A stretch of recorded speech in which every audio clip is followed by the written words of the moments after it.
Ma tête me fait un mal de chien. Je suis au sol, appuyé contre l'armature du lit qui me rentre dans le dos. Les muscles engourdis, je lève un coude sur le matelas derrière moi. Du sang a coulé le long de ma joue et a imbibé mes vêtements. J'échappe une grimace en m'asseyant, puis m'allonge. Il fait nuit, presque aucune lumière ne filtre par l'unique fenêtre. Qu'est-ce que je fais là ? Je me souviens de l'ascenseur, d'une silhouette aperçue sur les lieux. La suite me revient d'un coup. Proxy a tué Ghislain après avoir reçu l'ordre de me rendre amnésique. Il aurait donc pu y déroger, mais il devait penser que ce serait un moyen supplémentaire de me protéger. Il s'est alors privé de la seule personne capable de le contrôler, moi. Il est en roue libre. J'ignore s'il poursuit son objectif initial ou s'il agit vraiment de son propre chef. Toujours est-il qu'il en résulte les meurtres de l'université. Je suis au moins soulagé qu'il ne soit pas la conséquence d'un ordre direct de Ghislain. J'ai de la chance d'être toujours en vie. Je n'aurais jamais dû revenir ici. Toutefois, le jeu en valait la chandelle. J'en sais désormais assez pour sortir de mon silence. J'appuie sur l'interrupteur censé appeler l'ascenseur, sans résultat. Je réessaye. Même verdict. Cette cage est ma seule issue. Je m'acharne, jusqu'à ce qu'il se bloque dans le mur. Inquiet, voire paniqué, je glisse les mains entre les battants pour les écarter. Ils restent en place, pas parce qu'ils sont trop lourds, mais parce que quelque chose les bloque. On m'a enfermé.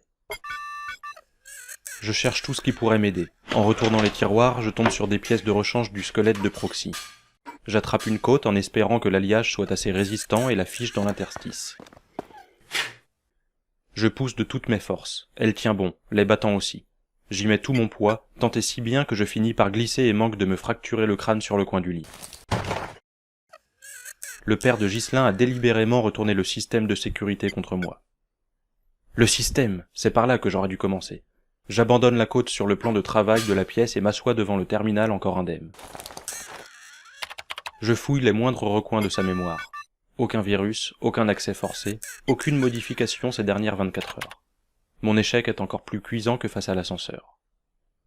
En revanche, parmi les fichiers qui défilent, certains attirent mon attention. Tout ce qui a servi à la création de Proxy se trouve devant mes yeux, y compris les données de son modèle, Prox. Il a pris soin de me retenir ici sans penser à les effacer. Je fais défiler les fichiers un par un, fasciné. De ce que je lis, Prox n'est pas tant une création des érudits que de la famille Ryan. Judy Ryan, la mère de Ghislain, morte il y a 6 ans, avait participé activement au projet. Elle s'était non seulement portée volontaire pour prêter ses traits et sa voix à Prox, mais aussi pour le remplacer sur le terrain en cas de besoin. J'apprends qu'elle avait infiltré la haine en tant qu'archiviste en amont de l'affaire Illusion. Elle laissait parfois la place à l'androïde et reprenait parfois son poste de sorte à éloigner les soupçons avant qu'ils n'éclosent. Toutefois, Eric Telvi démasqua la taupe et, lors de l'arrestation, Je relis la phrase depuis le début, incrédule. Il tua Judy Ryan en la croyant être l'androïde avant de mettre la main sur le clone. De mémoire, cette bavure n'a jamais été révélée aux médias. Ghislain m'avait fait part de la disparition de sa mère, mais jamais du lien qu'elle avait avec l'affaire Illusion. Voilà qui explique bien des choses. Il voulait se venger de son meurtrier et libérer tout ce qu'il reste d'elle.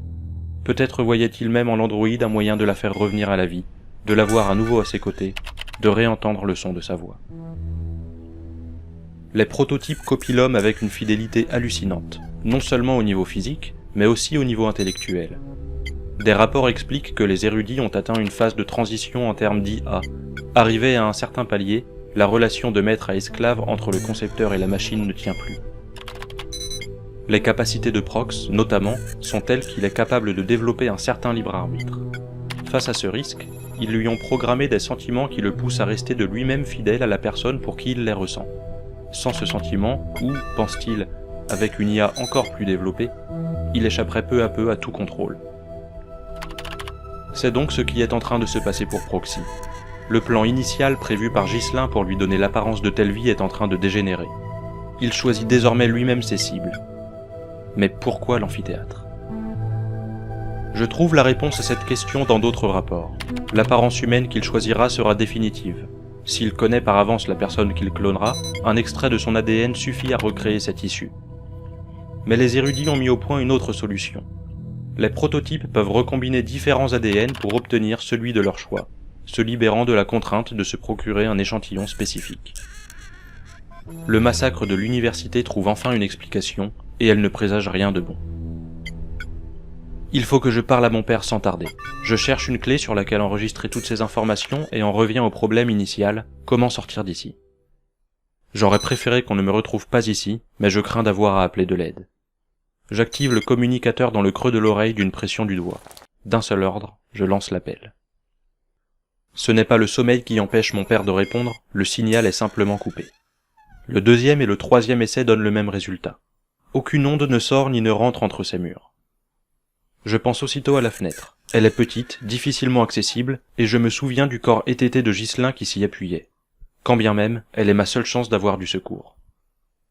Je monte sur les bureaux et l'ouvre en grand.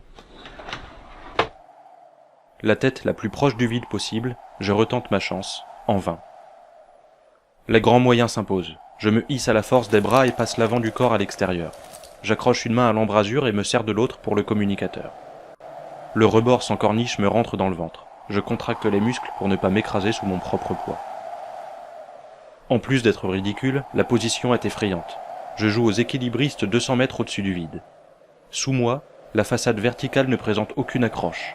Loin, trop loin, je devine les barrières de sécurité et le périmètre jonché de débris qu'elles délimitent. Les endroits d'où ils sont tombés se retrouvent ci et là, sur une vitre éventrée, une sortie d'aération sans grille ou un pan de revêtement ballant. Les tours voisines, plus hautes encore que celle-ci, ferment le gouffre dans lequel je me penche. Comme bien d'autres, cet immense canyon urbain sert de couloir au vent nocturne. Il y siffle et souffle avec force, ébouriffant mes cheveux et m'obligeant à plisser les yeux. Je me concentre et porte une fois de plus la main à l'oreille. Les interférences perturbent la ligne, mais le signal tient bon. Mon père répond au bout de quelques secondes. Il semble déjà paniqué alors que je n'ai encore rien dit. Thomas, tout va bien? Non, je suis enfermé. J'ai besoin que tu viennes me chercher. Quoi? Où ça? Maman aurait trouvé Léon endormi dans l'entrée de l'appartement. On a bousillé son communicateur. Ça fait 2 heures que j'essaye de t'appeler. Ma mère. Comment j'ai pu oublier qu'elle tomberait dessus en rentrant? Je poursuis malgré tout. On m'a assommé. Je suis enfermé dans la tour Allégas de notre secteur. Il faut absolument que je te parle. De quoi? Par qui? Le père de Ghislain. C'est compliqué, je peux pas t'expliquer comme ça. Ryan? Qu'est-ce qui s'est passé? Je t'expliquerai dès qu'on se verra, mais là, je peux pas. Je suis à moitié dans le vide pour t'appeler. À l'intérieur... En même temps que je jette un coup d'œil derrière moi, le regard est attiré vers une masse géante qui se déplace dans le ciel. Elle se place lentement au-dessus de la tour, puis s'arrête. J'ai à peine le temps de m'en étonner qu'elle se déploie en un drap gigantesque. Elle s'accroche aux 4 sommets de l'édifice et chute de part et d'autre, la recouvrant totalement. Une des passerelles qui se raccordent au bâtiment voisin la retient à plus d'1 kilomètre de haut. « Papa, je sais pas ce qui se passe, ils sont en train d'envelopper la tour !» Comment ça de l'envelopper? Ils font tomber une bâche dessus, j'entends des hélices, elle doit être portée par des antigraves. Elle est comment cette tour? En ruine, complètement désaffectée. Tu plaisantes? Lui, en tout cas, ne rigole pas du tout. Il reprend. Ils vont la faire s'effondrer. Il faut que tu dégages d'ici. Je peux pas, j'ai besoin d'aide. Comme pour confirmer la catastrophe, une violente secousse traverse l'édifice. Je lève la tête. La passerelle qui retenait la bâche se désolidarise de la tour d'en face. Sa masse la fait ployer jusqu'à ce que la deuxième extrémité se détache dans un fracas assourdissant.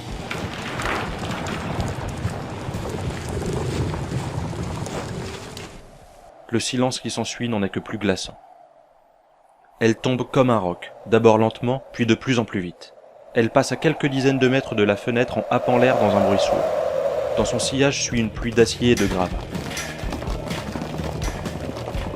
Je force sur les jambes pour revenir à l'abri. Les 2 mains de part et d'autre de la fenêtre, je passe les épaules, puis la tête. Mon père crie mon prénom dans l'oreillette. Sa voix se coupe de plus en plus. Je discerne tout de même, entre 2 interférences. Où est-ce que tu es? À quel étage? 66, par l'ascenseur au fond du hall. Tu m'entends? 66, au 66. La friture persiste. Je reste pétrifié à espérer une réponse. J'appelle ta mère pour que tu dises à Léon de venir te chercher. T'es là? Tout ne bouge pas. D'accord, d'accord. La réaction du père de Ghislain me revient en mémoire. Qu'il connaisse Léon signifie une chose et une seule. Attends, non, pas lui, pas Léon. La communication se coupe pour de bon. Mon cœur bat à tout rompre. Je suis désespéré. La bâche est tombée derrière la passerelle, coupant tout horizon. Des bruits de scie mécanique traversent les murs. Des échos de débris qui s'écrasent sur la terre ferme remontent le long de la façade. Le sol tremble, ainsi que tout ce qui n'est pas attaché dans la pièce. Ma prison va devenir ma tombe, et le seul susceptible de venir me sauver est à la solde des érudits.